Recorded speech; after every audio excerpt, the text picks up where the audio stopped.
suatu permasalahan secara menyeluruh, logis, dan teratur.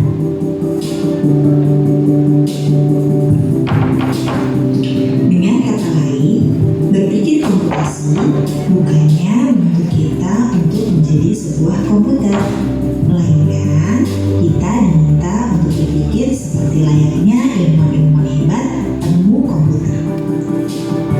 Berpikir di sini adalah berpikir dalam memecahkan suatu masalah ya.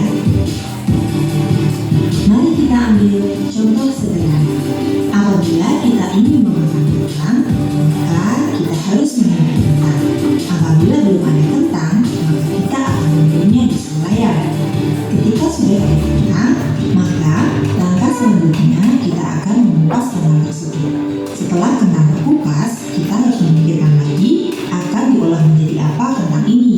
Apakah akan digoreng atau direbus menjadi sup? Nah, dari contoh tentang memakan kentang tadi, dapat disimpulkan bahwa ketika kita akan melakukan sebuah aktivitas, dalam hal ini adalah memakan kentang, maka kita akan secara otomatis memikirkan dan melakukan aktivitas tersebut sesuai dengan aturan yang benar, mulai dari memilihkan kentang, mengupas kentang, hingga membuat kentang tersebut menjadi siap untuk dimakan. Logikanya, kita tidak akan mungkin memakan sebuah kentang dalam keadaan mentah yang belum dikupas dan diolah. Nah, anak-anak, urutan memakan kentang tadi itulah adalah salah satu contoh dari berpikir komputasi. Bagaimana? Apakah Jadi sudah paham itu artinya? Ya? Nah, jadi tujuan pembelajaran kita pada hari ini adalah sebelum masuk pada hari ini, Ibu sampaikan tujuan pembelajaran kita hari ini, yaitu baca sama-sama.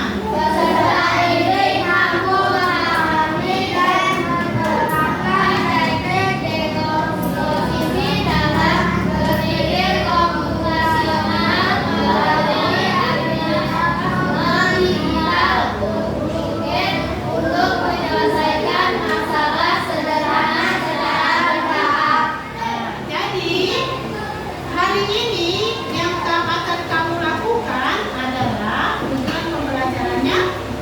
Hari ini kamu dapat memahami apa itu berpikir komputasional, dan kemudian kamu dapat menerapkan teknik dekomposisi.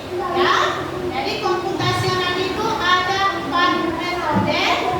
Ya, nanti sebentar Ibu bayangkan metodenya apa saja. Ya,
bagi dalam 3 kelompok. Sudah tidak ada lagi pertanyaan? Mas? Oke. Nah, untuk setiap kelompok, Ibu akan kasih bagikan ini, apa ini namanya? Stick note ya. Nah, Ibu akan kasih masalah atau kamu yang cari masalahnya.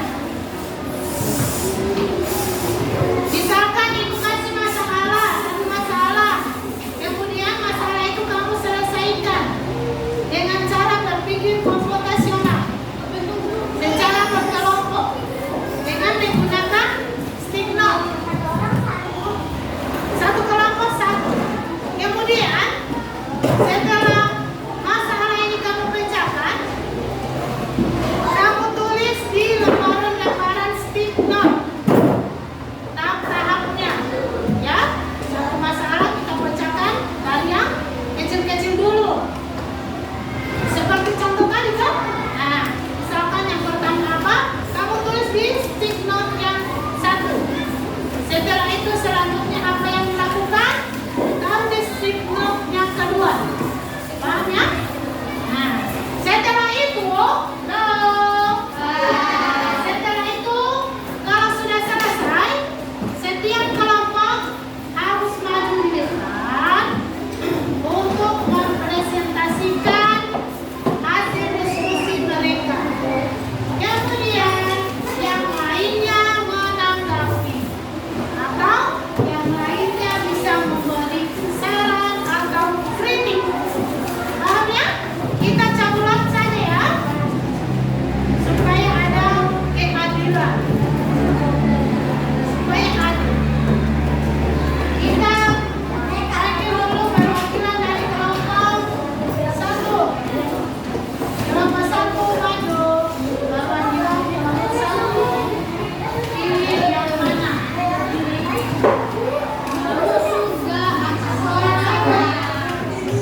Sudah ini lagi masalah ya. Jika permasalahan, pilih salah satu.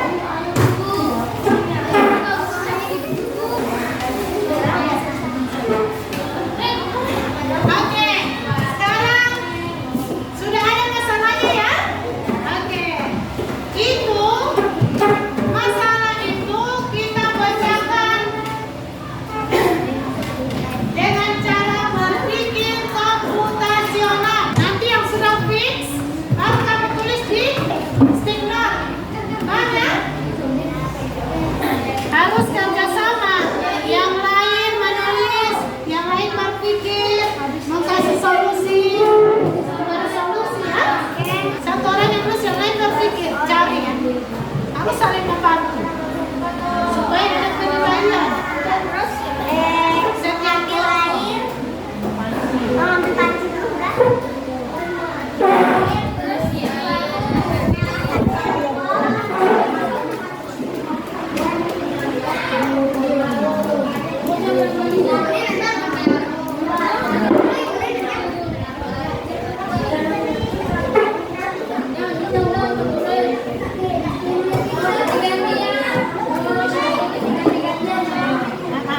Satu orang saja yang menulis, yang lain bisa mencari solusinya, ya.